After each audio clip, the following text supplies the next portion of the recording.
na Ken Agyapong eye nipa bi asem oka nokore a da bia Ghana for do na wo hwe nsema Ken Agyapong kan wo afare military hospital asema na enya asema wo kan da gu MPF na emum oka ayi nokore ewo mu dia wo hwe kwanya MPP amanyokuo no a pese omo trace ono abuke na asem no na omo dan asem no na afese omo asem no be ye tan ewo mo ani so na omo te omo gu montene so na omo cheke nsem na tebe eni pa bonesem na omo ye team kan USA ne omo ntena enso bonesem tin enti omo condemn ade na ekoso se ade enya ade pa enti mo amko ye adwuma ma Ken Agyapong no temu fu se mo betimi akoma Dr. Bawumia Agyapong enti no mo pese mo yi Ken Agyapong manam ko Dr. Bawumia wa Dr. Bawumia ne mata na Akufo Addo e go to a point omo kan ala na nado bom so mo me ye adwuma ma party mra pa 2016 na nado baye ala nkwa no man trade ministry ala budget kwa papa anko mo nchema ala supporter na nado man position na mo ba ma Ken Agyapong mu aye du no mo ebi mo ekole ye de come back to MPP go you can go yeah mu de we will sit on the fence and watch na 2028 e pay pin so na Nigeria wona o team no ye bomba ba so pa ma ye de Ghana for kwa ntimi aye enti no mo mfa na Obiri Boahen enya adaka no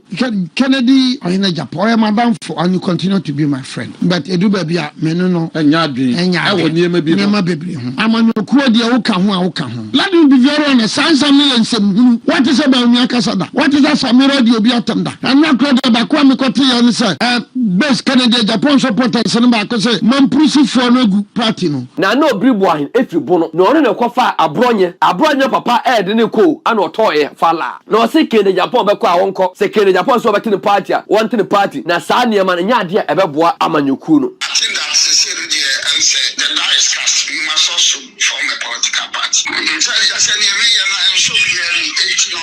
Now I'm going to form my own party. And what he said, the dust is cast. I was on and Obiri Boahen. One followers, one support. Our Ghana or not Tiamanyoku. I will need MP before. Nya chumni pa boni for. I'm penokre for. One and Obiri Boahen on one bread. So what Tiamanyoku. That was for men person no Obiri Boahen because be a me chantro. Me person me channel no Obiri Boahen. Now young call Ghana we. Team Ken USA Forso at the car at the ababon tenia.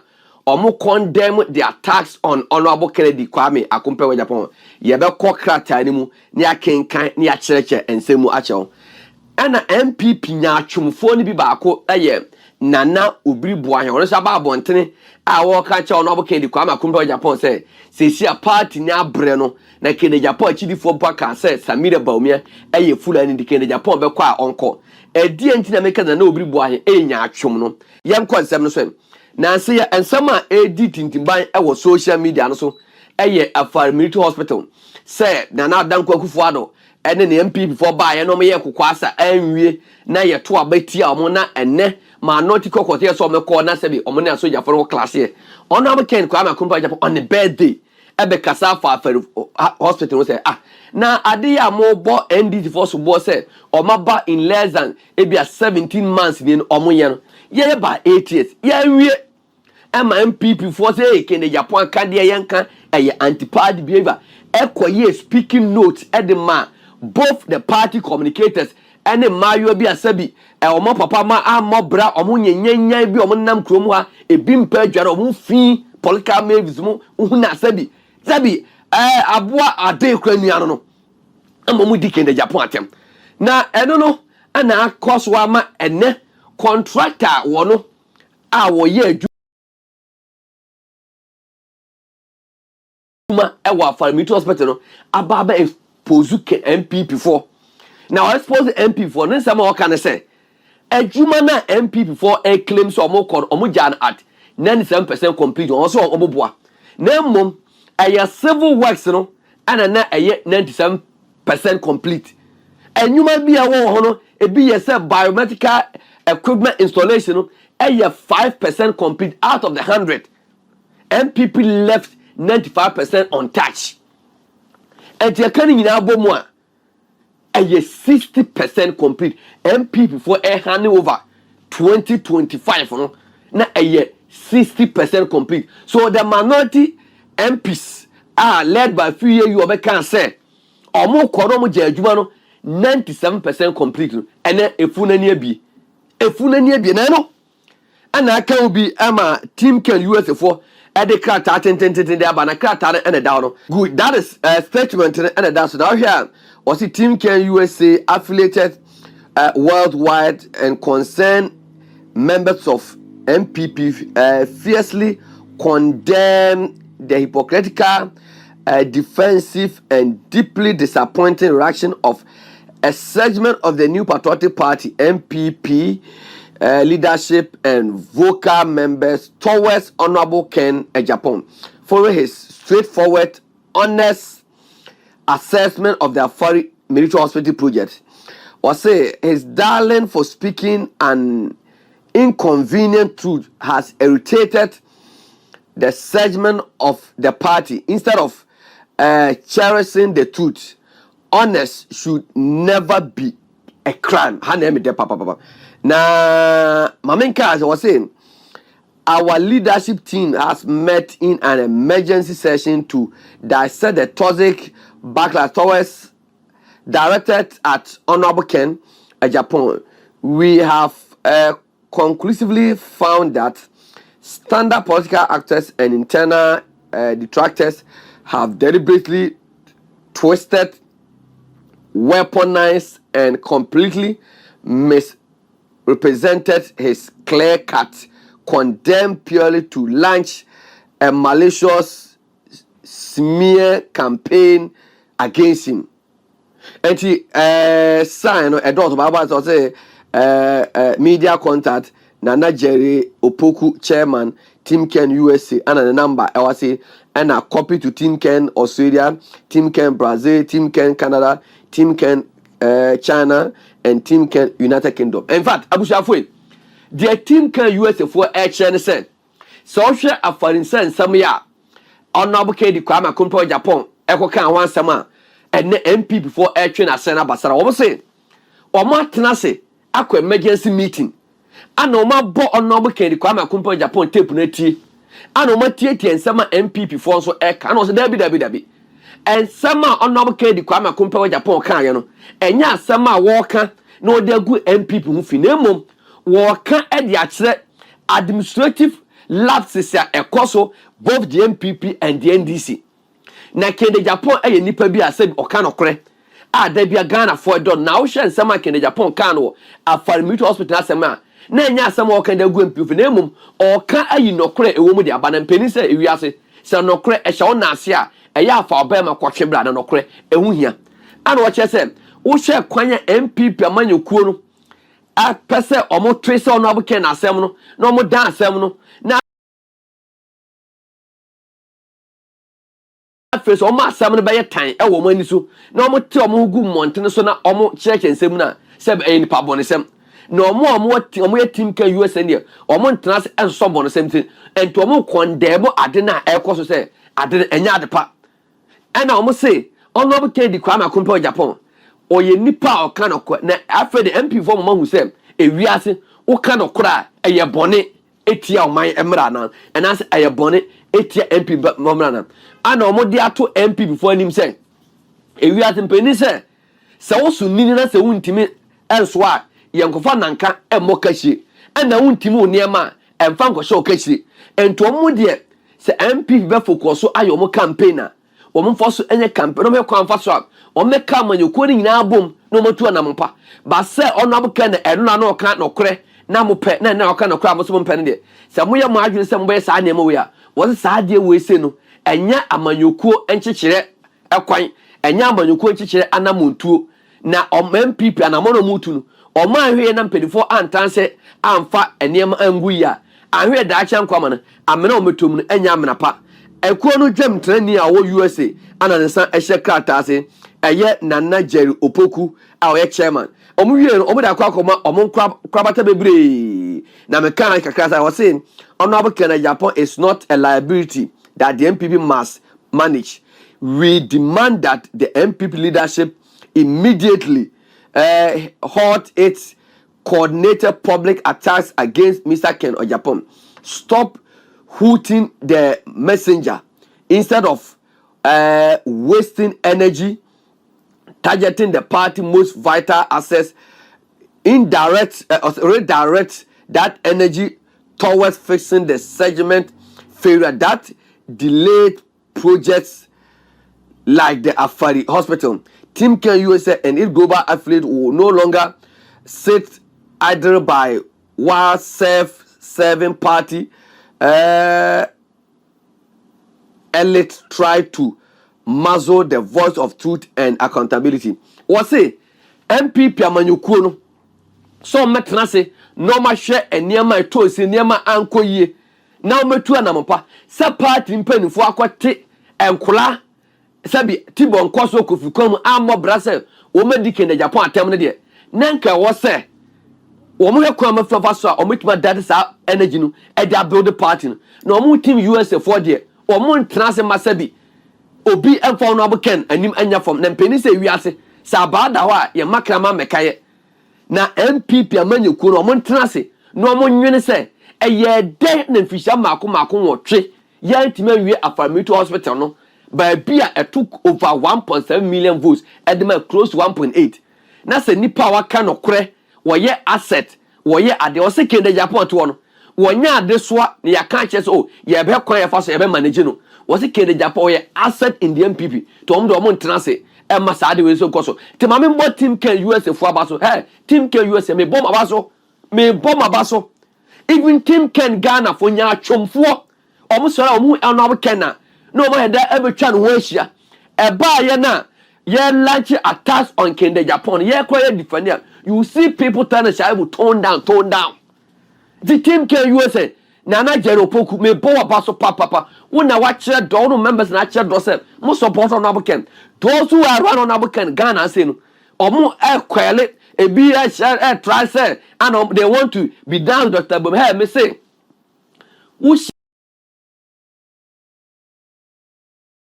ya carpenter ni no ye okwane bra who share tailor ni wo atara koma no ye enne oche na oche na kopen master na hwe nanim sa na master tie enti mo amko ye adwuma ma Kennedy Agyapong no se mu fi se mu betima akoma Dr. Bawumia agem enti no mo pese mu yi Kennedy Agyapong manam ko Dr. Bawumia wa hey Dr. Bawumia ne master na Akufo Addo e go to a point o mo kan ala na do bomu so mo me ye adwuma ma party mrapa 2016 na do ba ye ala nko an o man trade ministry ala budget kwa papa anko mo chem ala supporter na do man position na mo ba ma Kennedy Agyapong mu aye du no mo ebi mo ekole ye de come back to MPP go you can go yeah mu de we will sit on the fence and watch na 2028 e peye peace na Jerry ona o team no ye bom abaso pa ma ye de Ghana for kwa ntimi aye ye na nke o se dikan e ma momosua ba wa ya de se ye wo nipa o mo kan wo se ndifa na obaka abuja fo ma wie sa stage na fa na mekọ na Obiri Boahen enti o mo mfa na Obiri Boahen enyi adaka no abuja fo na Obiri Boahen efiri bono na ono na kofa abronye papa de ne ko ana otoye fala ana ode abronye tena kura so makura de abronye ana watete abronye semisem hunu ana abronye be di Kennedy Agyapong atem na Obiri Boahen ne namwa ana obeye deputy general secretary of the New Patriotic Party ana ne modern man so no mopamo no na ya by appointment mopamo no ana na Obiri Boahen wada na wo se wono no wo ye historian wona nim Ghana mra nyina but ana wona ye lawyer papa e wo Ghana ba me namo me hu say the chama wutum case high profile case na Obiri Boahen dey achi me na Asante to be corrected na Obiri Boahen ba be di nkomo bi e wo wuntumi TV no say Kennedy Agyapong be kwa wonko say Kennedy Agyapong so be tin party a won tin party na sa ne ma nya ade e be boa amanyoku no na mpese yenko tie na Obiri Boahen e bra wote wuntumi TV a na wo ka Kennedy Agyapong be kwa wonko no mabre no yenko sa video no mra Kennedy Agyapong, madam, for and you continue to be my friend. I am a client and me problem we are baby. He's a good friend. But edu baby me no enya niema baby ho. Amanyokuo de wo ka ho. Amanyokuo e woni apani ni ichiri. Amanyokuo uda wo betrem atenam. Uda won tenam so a njai. Bia nchechero. Na ogo ka say ebinuma ka say tiawo and ebinuma kan sembi July 2027 obekan sembia yanka no sa amanyokuo wo betuma tenam wontima jai. Tambia media to 8 years as the deputy general secretary board cry and family and to bishop aso da so MPP na mo amunya contract munya nyama bebre me hu interview ba ko so bibi sansa na yeto aba no wanyan o se menya metete wo mo please we don't do that And I believe that enough is enough. Men can say discipline committee benin, madam in cancer, media men can, that's my personal opinion. And I don't want them to say, oh, because I saki woman, me pensa. But as a friend, as a brother, I am telling you, my brother, near what do you MPP for? So near MPP for Binimuka, near Binimuya, and you da. You are at liberty to go. And I'm Kyeremanteng koya, or then a member koya, and then a my koya, Nachita for koyi. Asamo. Now I'm going to obey Sikani Shada. Shada could have challenge Kyeremanteng. Shada won't challenge Kyeremanteng. I mean, we need to be very fair. Who want people who want this one, who support, who are good. Who didn't say what to hook. Naso Benyo Besa, MPP at Tohoko, NDC at Tohoko, and NDC founder, and then a founder no sara no di my most atom otchere mine atawewe NDC generation and NDC na power. Na yere koye okote na NDP okoye say and NDC na power. Sa na MPP so baba power 2029. First time in Swenka. So I take that don't call you my bread. Don't call you my bread. Enough is enough. And I'm happy about Brian Champion's statement to be issue. And I'm also happy about Kennedy Agyapong the response to be no. Debbie say, and Debbie say, and Bawumia, what is about Bawumia Casada? What is about Bawumia Casada? Nana, this one, in front. No, Debbie about what is about Bawumia Casada? Nana, the said to be a no Akufo. As a Akufo Addo be a no bufua, or you back from. What is about Bawumia Casada? What is that Samira Diobiatamda? Mudia Bema Yatama, Udina Tamwa, and not crowded about Kwame Koti and say, best Kennedy Agyapong supporters and back say, Mampusi for no good party. No, let him be very honest, Sammy and some. No, but how do you say, sir, a political party like MPP? Then you single up an ethnic group. Mampusi for no good party. Oh, baby, I'm free. So, we are Santinia. No, because I sent for no good party now. So, we are Hafunia. No, because I have four. Why do you associate Bawumia or your Mampusini? Now you bread, Bawumia bread, Samira bread. I don't want to Fulani Nipa.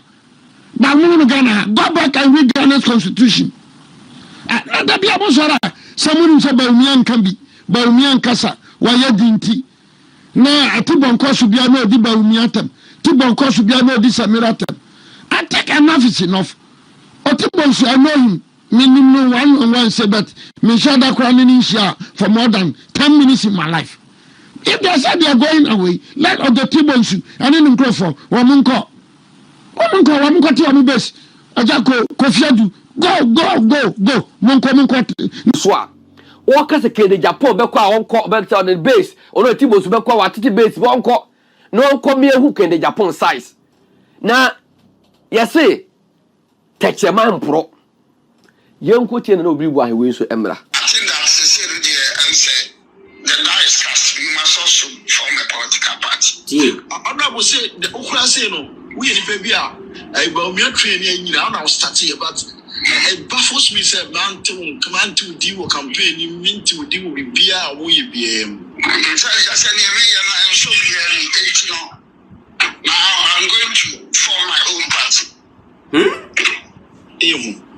I'm going to form my own party. BBM will become a team. Hey, Honorable Martin, let us tell a pretty. BBM will become a team. But we are doing the bottom line. Everyone will become a team. But we are doing the bottom line. I'm going for media. Oh, okay. Honorable Martin. Internet is going to think as a party, MPP as a party. Because from 2 days ago, when first campaign team by Coach, Abuja Foy, and Penny say you quine, Nanka, what would Diana and Aufia? What's the contractor? No, Nanny Tene. ana ka de oni ntoma na de bia gura asafo na no Obiri Boahen awu se ade ne kan kakra no wo se eya na no Obiri Boahen we eche se November 4, 2023 a yakoto aba a Dr. Bawumia we ne ye as MP Frabera Dr. Bawumia new leadership committee no na no Obiri Boahen ya amodin and was see the dust is cast and what's on na no Obiri Boahen na one followers one support e Ghana ono tia manyokuo awu ni MP before nya twum ni pa bonefo ampa no korefo una no Obiri Boahen on one breath so ko tia manyokuo da busuafo me mpesa na Obiri Boahen aka bia me twa drop me pesa me chia na Obiri Boahen na yanko Ghana web we say the omo paper na we say Ghana web what's it? The battle lines are drawn. I am leaving MPP Obiri Boahen to form new party. And we're saying Friday, February 23rd, 2024. Till February 2024, 23rd. I have about 7th December 2024. Who na no Obiri Boahen also tell amanyukuo. Na me kai kakra actual enie. What's it? Na no Obiri Boahen, a former deputy general secretary of the ruling New Patriotic Party (NPP), has been captured on a tape alleging announcing a bid to break away from the NPP to form a new party. Boahen cited serious neglect by the party for his decision, which crystallized after he was left out of the presidential campaign team of the NPP Frabera, Dr. Mahamadu Bawumia. In the viral audio, Boahen lamented historical neglect, which he says had taken a toll on him to a large extent. We won't look on for it, the party, to be destroyed. I think the die is cast. We must also form a political party, he told a radio show host in the viral clip. Was he asked how he was left out of the NPP campaign team released recently, he responded, "It shows my efforts are not recognized. So now I am going to form my own party." And was say, I won't listen to anyone. No one will convince me to otherwise. At this stage, the battle lines are drawn, and I won't listen to anyone. I'm going to form mine. He buttressed. According to him, several people have called him and promised to bankroll his new adventure, and have accepted it. I am going away. They think I am insignificant, but we shall see.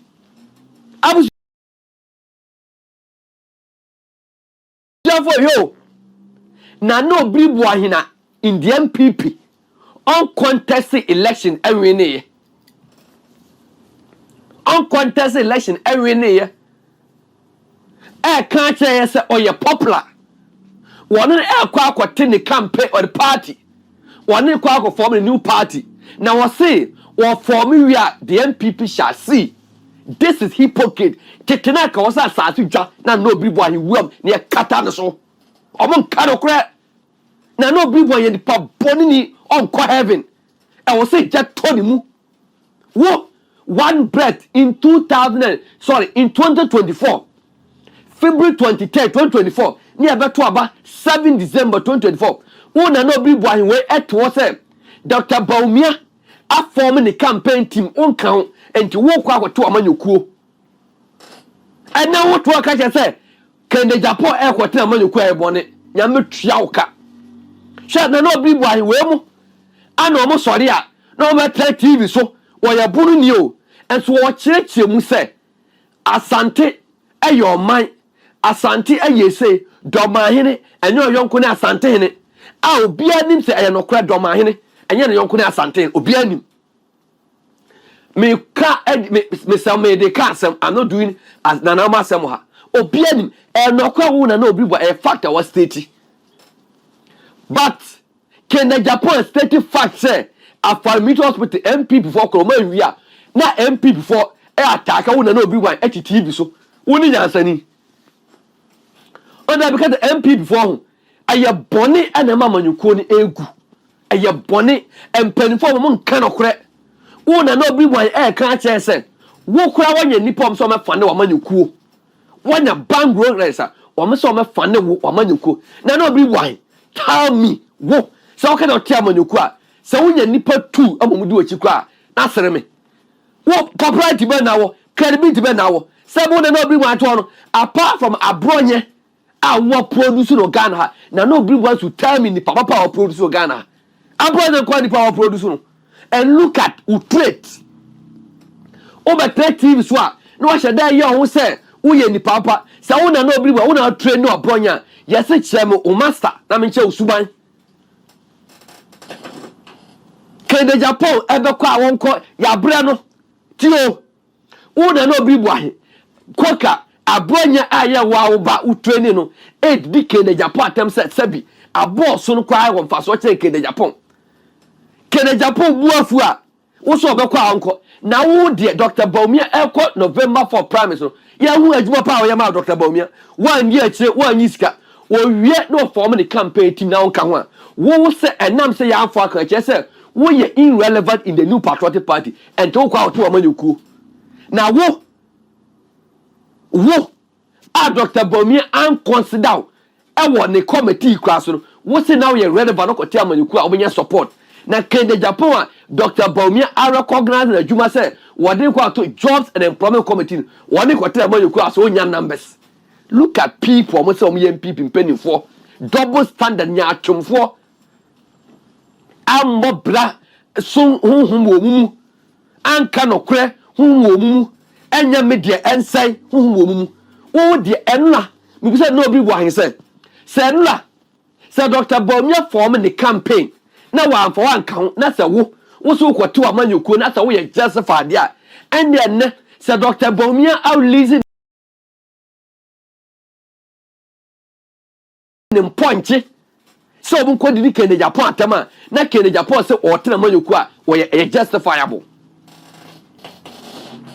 me ka de bia ho social media ho no it will continue to expose the leadership of the new patriotic party correct because na video e bo kire wo any write up e kan ma wo una na obi Boahen kra se wo betima atia manyuku then because Dr. Bawumia a form the campaign team and for one count abatuo afi na no obi Boahen so okwa akote ne party tio o ko to party ebe conducting interview ana o conduct interview o ko je say ana want party no Kennedy Agyapong eye nipa bi asem oka nokre a da bia Ghana for don na wo hye nsema Kennedy Agyapong kan wo Aremeyaw hospital asema na enya asema o kan da gu MPF na emum oka ayi nokre ewo mu dia wo hye kwanya MPP amanyokuo no a pese omo trace ono abuke na asem no na omo dan asem no na face omo asem no be ye tan ewo mani so na omo te omo gu montene so na omo cheke nsem na tebe eni pa bonesem na omo ye team kan USA ne omo ntena se enso bonesem tin ento omo condemn ade na ekoso se ade enya ade pa enti mu amko ye adwuma ma Kennedy Agyapong no temu free se mo betima akoma Dr. Bawumia agemu enten mo pese mo yi Kennedy Agyapong manam ko Dr. Bawumia wa Dr. Bawumia ne mata na Akufo Addo e go to a point omo kan ala na nado bom so mo meye adwuma ma party mapa 2016 na nado baye ala nko na man trade ministry ala budget kwa papa anko mo nchema ala supporter na nado man position na mo ba ma Kennedy Agyapong mu aye dunu ma ebi mo e kwale ye de come back to MPP go you can go yeah mo there we will sit on the fence and watch na 2028 e peye pinso nti na Nigeria wona o team no ye bomba basu pa ma ye de Ghana for kwa ntimi aye enti no mo mfa na obi Boahen enya adaka no Kennedy Agyapong madam for and you continue to be my friend but edu ba bia menu no enya adwen e wo niema bi niema bebre ho amanokuo de wo ka ho let me be very honest sansa me ensem what is about Bawumia kasada what is that Sammy radio bi atanda and na kro de ba kwa me kote ya ni say best Kennedy Agyapong supporters no ba ko say mampusi for no gu party no na Obiri Boahen efiri bono na ono na kofa abronye papa de ne ko ana otoye fala na o se Kennedy Agyapong be ko a wonko se Kennedy Agyapong so be tini party a won tini party na saa ne ma nya ade a ebeboa amanyoku no the dice cast, you must also form a political party. In fact, I said, I'm so now I'm going to form my own party. And what he said, the dust is cast. I was on and no Obiri Boahen. One followers, one support our Ghana or no Tiamanyoku. I will need MP before. Nya chum nipa bone for am pen or craft for one and no Obiri Boahen on one bread. So what Tiamanyoku that was for men person no Obiri Boahen because be a me chantro, me person me channel no Obiri Boahen. Thanks for watching. Like and share the video. You can also drop your comment. Please don't forget to subscribe. Click on the bell to turn on the notification.